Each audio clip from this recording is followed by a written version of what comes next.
Ya, pemirsa, pemerintah batal memotong insentif tenaga kesehatan. Direktur Jenderal Anggaran Kementerian Keuangan memastikan tidak ada pengurangan atau pemotongan besaran insentif bagi tenaga kesehatan. Dengan berlakunya Undang-Undang APBN 2021, besaran insentif tenaga kesehatan dan santunan kematian akan sama dengan tahun 2020 yang lalu. Besaran insentif untuk dokter spesialis tetap 15 juta rupiah, dokter umum, dokter gigi 10 juta rupiah, bidan atau perawat 7,5 juta rupiah, dan tenaga medis lainnya sebesar 5 juta rupiah.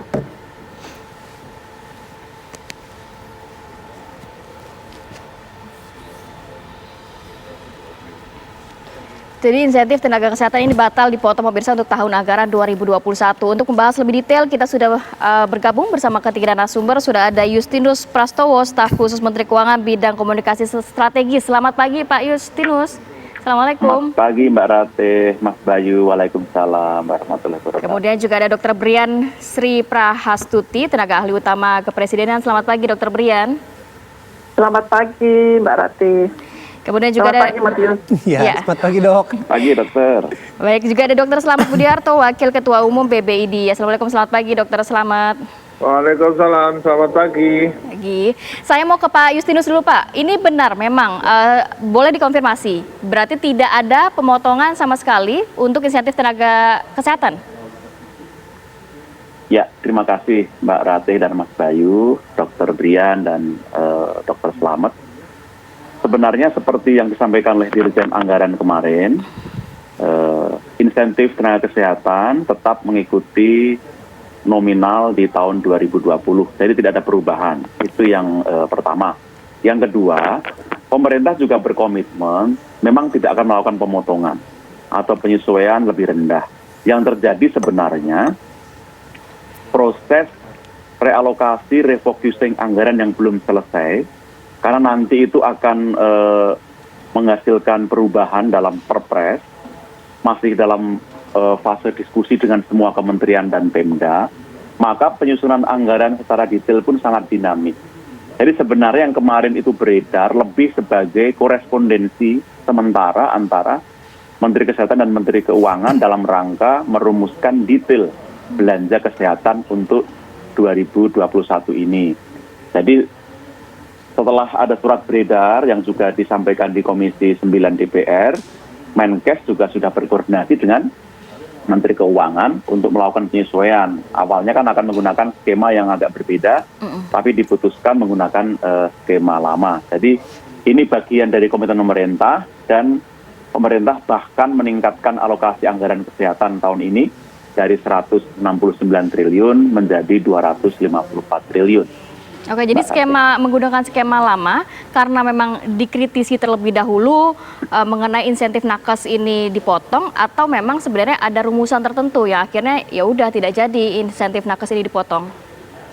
Ya, tentu kami berterima kasih pada atensi, masukan, aspirasi publik, Mbak Ratih dan Mas Bayu, tetapi memang yang diupayakan Kementerian Kesehatan dan Kementerian Keuangan adalah memperbaiki skema pada awalnya. Karena sebenarnya selama ini, nanti boleh dikonfirmasi, misalnya untuk dokter spesialis 15 juta per orang per bulan, yang diterima faktanya tidak sebesar itu.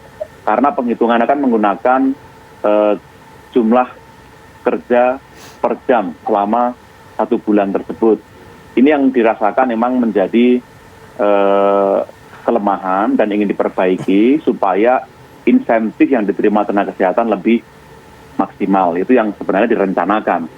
Tapi sambil kita melakukan refocusing realokasi, memperbaiki detail belanja, kita memutuskan untuk kembali ke formula lama dengan memperbaiki prosedur administrasi, karena akan melibatkan Pemda juga untuk dokter-dokter di daerah.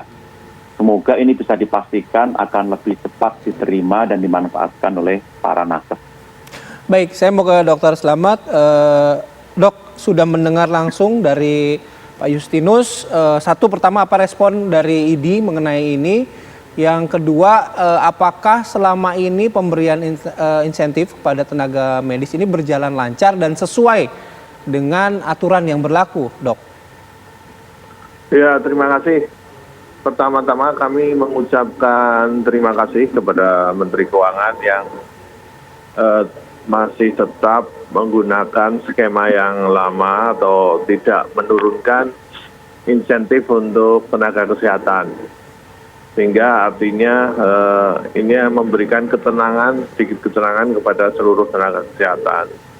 Yang kedua, melihat dari implementasi tahun 2020, memang harus beberapa yang harus diperbaiki.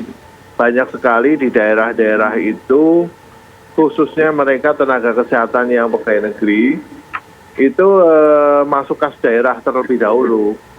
Sehingga mungkin ada beberapa tenaga kesehatan yang belum mendapatkan secara utuh.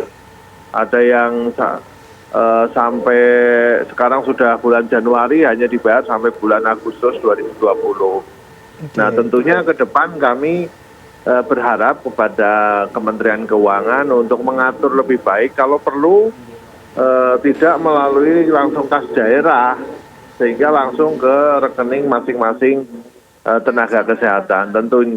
Tentunya akuntabilitasnya harus tetap dijaga. Pak Slamet, kalau sedikit mengenai besaran, menurut para dokter atau tenaga kesehatan lain, idealkah besaran yang diberikan pemerintah saat ini? Ya, teman-teman tenaga kesehatan, baik dokter, perawat, bidan, tidak memandang ini sebuah angka ya. Yang penting ini adalah sebuah penghargaan bagi kami, gitu ya, yang bekerja di lini atau garda terdepan, gitu loh. Tetapi kalau memang terjadi penurunan kan kesannya secara efek psikologisnya ya itu tadi, jadi penghargaannya jadi kurang optimal lah seperti itu. Jadi bukan masalah angka, tapi tetap kami berharap tidak turun dari tahun 2020. Oke, baik, saya mau ke Dokter Brian. Dokter Brian, kalau soal insentif sudah dijelaskan, sudah clear ya, tidak jadi dipotong dengan menggunakan skema tahun lalu ya. Tapi ada harapan juga nih dari Dokter Slamet nih, mungkin pembayarannya bagi tenaga-tenaga kesehatan di wilayah-wilayah di Indonesia lebih lancar lagi gitu arusnya, Dokter Brian. Ada yang bisa diupayakan nggak dari sini kalau dari posisi Dokter Brian di KSP di pemerintahan? Mungkin tidak di KSP ya, itu ranahnya kan ranah di Kementerian Kesehatan ya untuk mengatur itu. Tetapi seingat saya kalau berkaitan dengan insentif untuk tenaga kesehatan ini kan sudah berjalan dari bulan Mei ya kalau nggak salah ya, tahun yang lalu. Dan kemudian kita mengalami banyak kendala, kemudian ada perbaikan. Nah, termasuk bahwa kemudian ada dua skema, ada yang dikelola langsung oleh pusat melalui PPSDMK, tapi ada juga yang ditransferkan ke daerah. Itu juga keputusan itu juga diambil sebenarnya dari dari kajian-kajian beberapa kendala yang dihadapi. Kalau diingat awal-awal dahulu itu juga ada kesulitannya jauh lebih besar ketika semua dikendalikan oleh pusat. Kemudian berdasarkan usulan dari daerah, karena kan juga dilakukan verifikasi, dilakukan komunikasi dengan daerah, kemudian masukannya adalah ini akan dipercepat jika kemudian dikelola, sebagian dikelola oleh daerah. Nah ini untuk yang insentif itu saya sebagian besar bahkan dikelola oleh daerah ya, hanya sebagian kecil saja yang dikelola oleh pusat. Sampai per akhir bulan Januari 2021 ini, sudah hampir 7 triliun ya yang disalurkan dari pemerintah, ini meliputi yang langsung dikelola langsung oleh pusat maupun melalui daerah. Dan ini sudah hampir sekitar 800-an ribu tenaga kesehatan yang mendapatkan manfaat dari insentif ini. Tentu saja kendala-kendala di lapangan itu akan selalu ada begitu. Karena situasinya, perencanaan itu kan kita melihat kondisi ideal. Kemudian pada saat pelaksanaan tuh selalu saja ada kekhususan-kekhususan. Saya juga melakukan kunjungan di awal-awal itu ke beberapa daerah melalui telepon ataupun kunjungan langsung gitu sampai ke tingkat puskesmas. Memang masih banyak kendala begitu, sehingga aturan yang bersifat umum itu tidak semuanya mudah untuk dilakukan. Tapi saya percaya bahwa pemerintah melalui Kementerian Kesehatan selalu akan memberikan yang terbaik dan mendengarkan semua aspirasi. Yang penting selalu didiskusikan, didialogkan, ya, dikomunikasikan. Dan sejauh ini IDI dengan Kementerian Kesehatan setahu saya juga komunikasinya cukup baik. Baik. Demikian. Dokter Brian, singkat, apakah sudah ada begitu data dari yang dimiliki pemerintah mengenai berapa insentif tenaga kesehatan yang belum dikirimkan di tahun 2020 begitu dok. Tapi nanti kita akan sambung lagi ya dok ya.